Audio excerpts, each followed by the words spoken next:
Les lecteurs familiers avec l'auteur pour enfants Roald Dahl ont peut-être entendu parler du grand géant hostile. Beaucoup connaissent Goliath, qui, comme le Béhémoth et le Léviathan de Job chapitre 40 et chapitre 41, est synonyme de grandeur en taille. Rendu célèbre dans toutes les écoles du dimanche, il fut dépêché sans ménagement par David, un jeune garçon, avec une petite pierre de sa fronde et une épée empruntée. Voir 1 Samuel chapitre 17. David devint plus tard le roi le plus célèbre d'Israël et un ancêtre important de Jésus-Christ. Cependant, ce récit n'est-il qu'une fable comme beaucoup le pensent, ou est-ce vraiment arrivé? David et Goliath sont si familiers que beaucoup, malheureusement, rejettent ce récit comme une fable, tout comme le reste des écritures bibliques. Mais quelles sont les preuves? L'archéologie a-t-elle quelque chose à dire sur les personnages et les événements de certains des versets les plus connus de la Bible? Dans cette vidéo, nous allons explorer quelques preuves surprenantes qui ont été découvertes par les archéologues ces dernières années. De telles preuves démontrent sans aucun doute que les événements du massacre du géant David sont cohérents avec les archives archéologiques.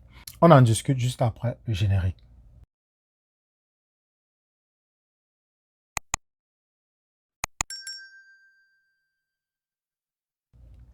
Les 7 preuves suivantes ne constituent pas une preuve directe de l'existence de Goliath, mais sont néanmoins cohérentes avec le récit biblique et fournissent donc un contexte culturel précieux pour le récit David contre Goliath. La première preuve est la ville de Goliath, ou les pierres géantes de Gath. Dans 1 Samuel chapitre 17, verset 4, la Bible nous dit que Goliath vivait à Gath, prononcé en hébreu Gath. Cette ville est mentionnée 33 fois dans les Écritures. Elle était l'une des 5 cités-États cananéens des Philistins. Voir Josué chapitre 13, verset 2 à 3. Elle est mentionnée pour la première fois dans Josué chapitre 11, verset 22, avec Gaza et Ashdod. Gath était le refuge des géants ou des Anakim, et vraisemblablement des Cananéens ordinaires qui n'avaient pas été tués lors de la conquête de Canaan par Josué et Israël. Environ 200 ans plus tard, Hazaël, le roi syrien qui régnait entre 842 et 796 avant Jésus-Christ, conduit Gath. On peut le voir dans 2 Rois chapitre 12 verset 17 à 18. Il tourna alors son attention vers Jérusalem, mais Joas, roi de Juda, le paya avec les trésors du temple pour le persuader de ne pas conquérir la ville. Les archéologues ont fermement établi la conquête de Gath par Hazaël à partir de vestiges archéologiques découverts sur un monticule ou Tel, appelé Tel es-Saphir. Il est exploré depuis 1899, mais après 1996, le site a été fouillé par le projet archéologique Tel es-Saphir ou Gath, dirigé par Aaron Maes, archéologue israélien d'origine américaine et professeur à l'université Bar-Ilan. Situé à mi-chemin entre Jérusalem et Ashkelon, Tel es-Saphir a fait l'objet d'une exploration archéologique intensive et technologiquement avancée. Cependant, c'est ce qui a été découvert sous la couche de destruction de Hazaël qui a provoqué toute une émotion archéologique. Par exemple, le journal The Time of Israel a déclaré, je cite, « En creusant un peu plus profond, en 2019, les archéologues ont découvert des vestiges impressionnants antérieurs à la colonie détruite par Hazaël en 830 avant Jésus-Christ, décrit ainsi des vestiges de très grande taille d'une architecture et de fortification énormes. C'est la période correcte pour le récit biblique de 1 Samuel chapitre 17, lorsque le futur roi David tua le géant Goliath.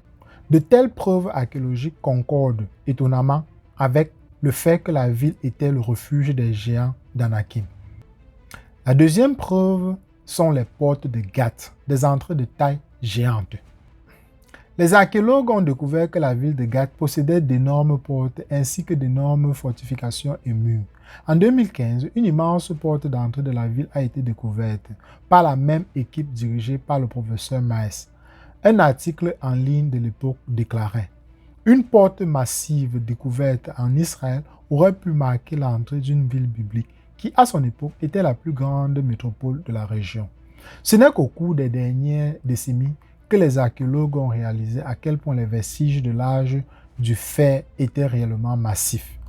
L'équipe a également découvert des forges et un temple philistin près de la porte monumentale avec des poteries et d'autres découvertes typiquement associées à la culture philistine. Tout chez Gath semblait plus grand que la nature. La troisième preuve sur notre liste est le Goliath Ostrason, ou le nom du géant. En 2005, un tesson de poterie portant une écriture appelée Ostrason a été découvert à Tel el-Safi par l'équipe du professeur Maes, qui l'a daté du 10e au début du 9e siècle avant Jésus-Christ. Deux noms apparaissaient gravés sur la poterie, AWLT et WLT. Selon Maes, ces noms sont très proches dans l'orthographe de Goliath, le nom du célèbre géant biblique. La poterie est typique d'autres exemples trouvés à Tel el-Safi et sur d'autres sites datant de cette période. Concernant le test de l'Ostrason, Maes déclare que, je cite, « c'est la première inscription philistine déchiffrée et écrite en lettres sémitiques. C'est également l'une des premières inscriptions proto-sémitiques, à la fois bien datée et issue d'un contexte archéologique clair. L'inscription démontre que 10e, 9e siècle avant notre ère, des noms très similaires à Goliath étaient utilisés en Philistine. Cela fournit un certain contexte culturel à l'histoire de David et Goliath. Il est également possible que ce tesson de poterie ait commémoré la mémoire de Goliath, peut-être 100 ans après les événements de son exécution par David. La quatrième preuve sur notre liste est le trésor de Phare Monash, ou des lances de taille géante. Au printemps 1962, à Kfar Monash, un agriculteur israélien labourant son champ découvrit un trésor d'outils et d'armes en cuivre. Des plaques d'argent et des perles ont également été découvertes, mais les manches en bois appartenant aux instruments en cuivre étaient pourries depuis longtemps. Les têtes de haches ont été identifiées comme étant identiques à celles trouvées à Tel el-Safi. Ce sont les pointes de lance en cuivre qui frappent le plus. Le rapport archéologique indique ce qui suit. Je cite, « C'est le groupe le plus remarquable parmi les découvertes de Monash. Les 4 pointes de la lance sont des armes puissantes, joliment proportionnées et d'une excellente facture. Tous les 4 sont de forme identique, bien qu'ils diffèrent en taille. Le plus court mesure 33,3 cm de long et pèse environ 0,35 kg. Le plus long mesure 66 cm et pèse 2 kg. Les soies sont massives, près des pales. Elles sont de la section ronde devenant carrée, près des pointes crochues, sauf pour la plus grande. De lourds attelages apparaissaient à leur surface. Les pointes de la lance portent des traces d'usage, notamment la plus lourde, pliée à un endroit et usée à plusieurs endroits le long des bords. Ces pointes de lance lourdes auraient nécessité un manche long et bien équilibré. L'ensemble de la pointe de lance et du manche formerait une arme très longue mesurant probablement plus que la taille d'un homme ordinaire. En raison de sa taille, cette puissante lance conviendrait comme piquet de tente. Non seulement il serait suffisamment lourd pour supporter le poids, mais il symboliserait la puissance et la force de son propriétaire.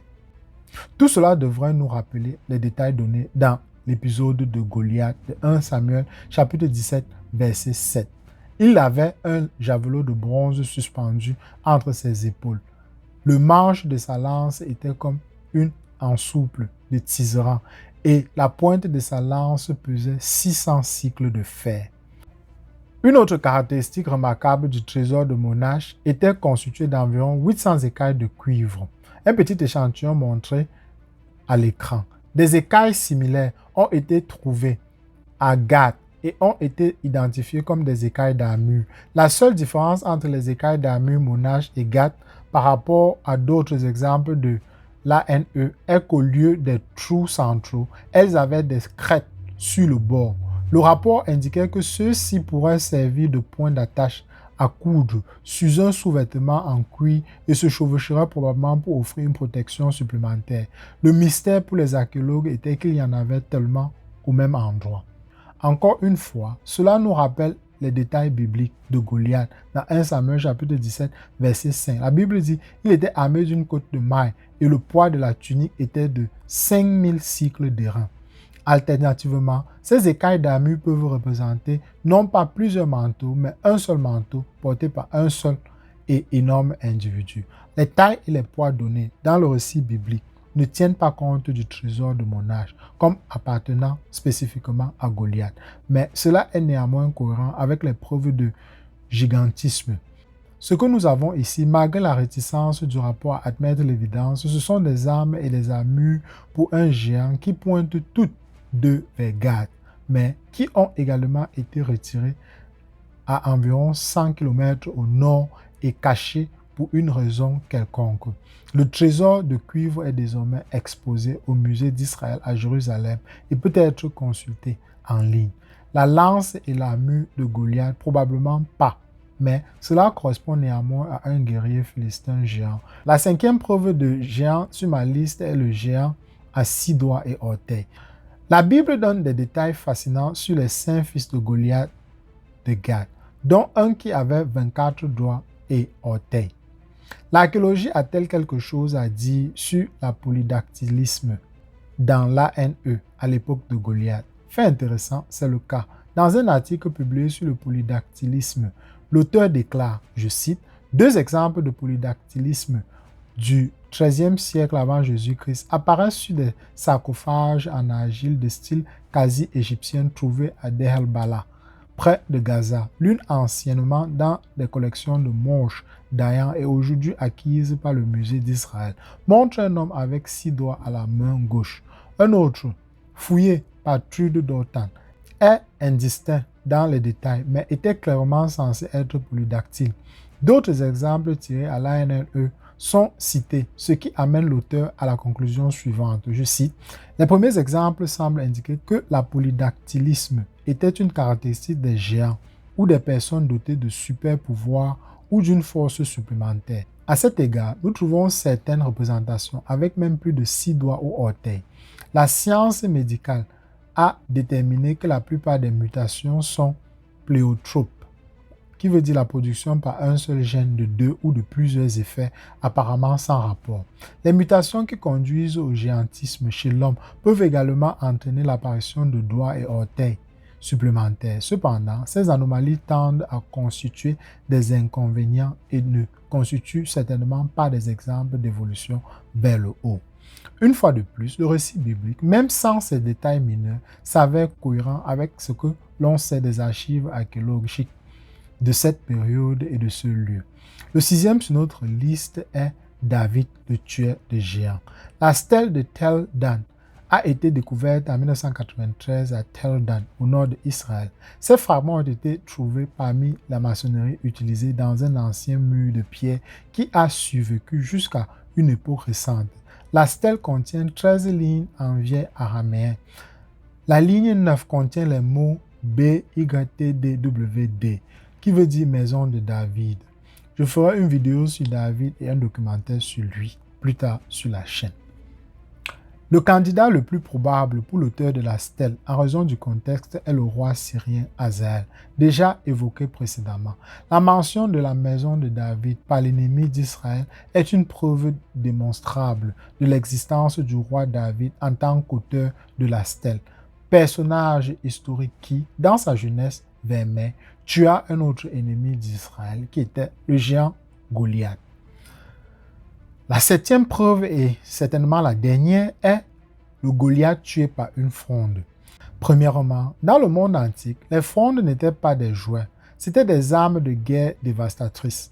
Les frondes les plus anciennes connues du monde biblique provenaient de la tombe du roi Tutankhamon, vers 1320 avant Jésus-Christ, mais avaient des frondes enterrées avec lui parmi ses objets funéraires.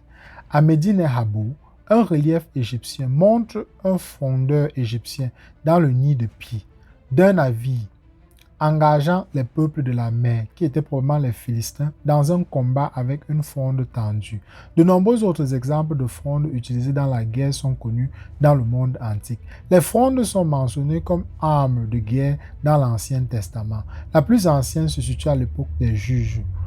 Voir Juges chapitre 20, verset 16, qui décrit 700 benjamites gauchers, dont la précision était d'une grande renommée. 2 Rois chapitre 3 verset 25 mentionne les frondeurs israélites qui ont aidé à vaincre les Moabites. Boris Silver, professeur biblique, souligne que malgré l'efficacité de la fronde en tant qu'arme de guerre, elle était considérée comme une arme de bas de gamme de choix pour les bergers et les pauvres, comparée aux armures et aux armes prestigieuses et coûteuses nécessaires au combat manuel. Le combat à main levée.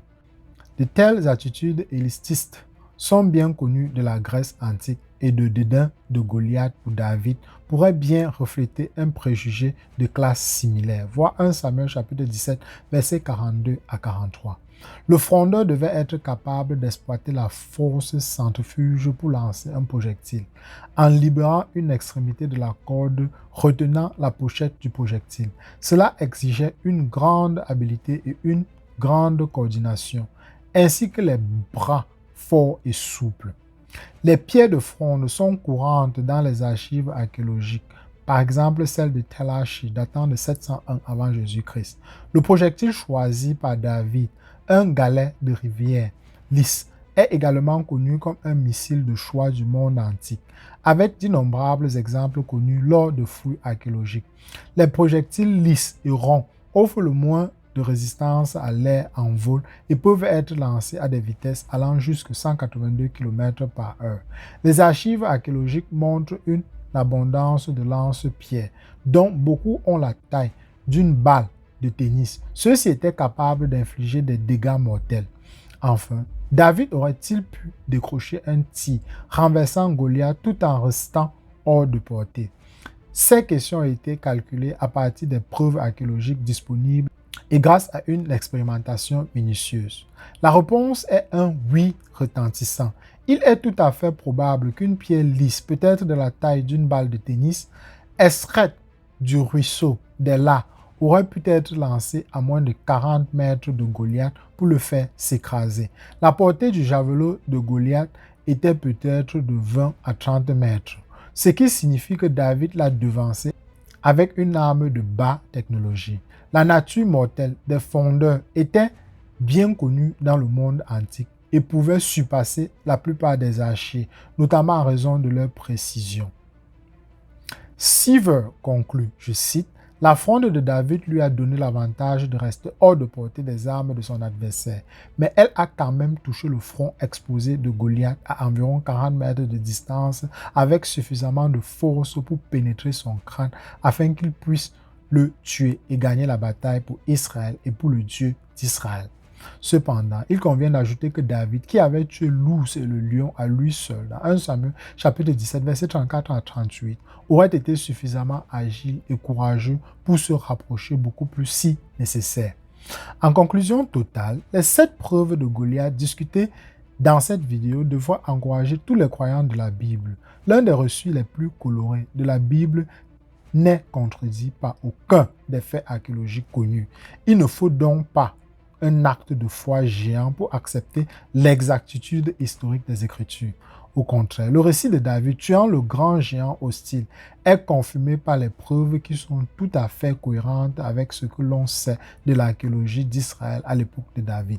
Nous pouvons donc proposer en toute confiance une défense logique et raisonnée de la Bible à ceux qui nous demandent la raison de l'expérience qui est en nous. Voir 1 Pierre chapitre 3, verset 17. Eh bien, nous arrivons au terme de cette vidéo. Elle a été longue, ça fait vachement longtemps que je n'ai pas fait une vidéo aussi longue. Si vous m'avez écouté jusqu'au bout, faites-moi savoir en commentaire, ça me fait très plaisir. Allez, on se retrouve très rapidement pour une prochaine capsule. D'ici là, prenez tout soin de vous.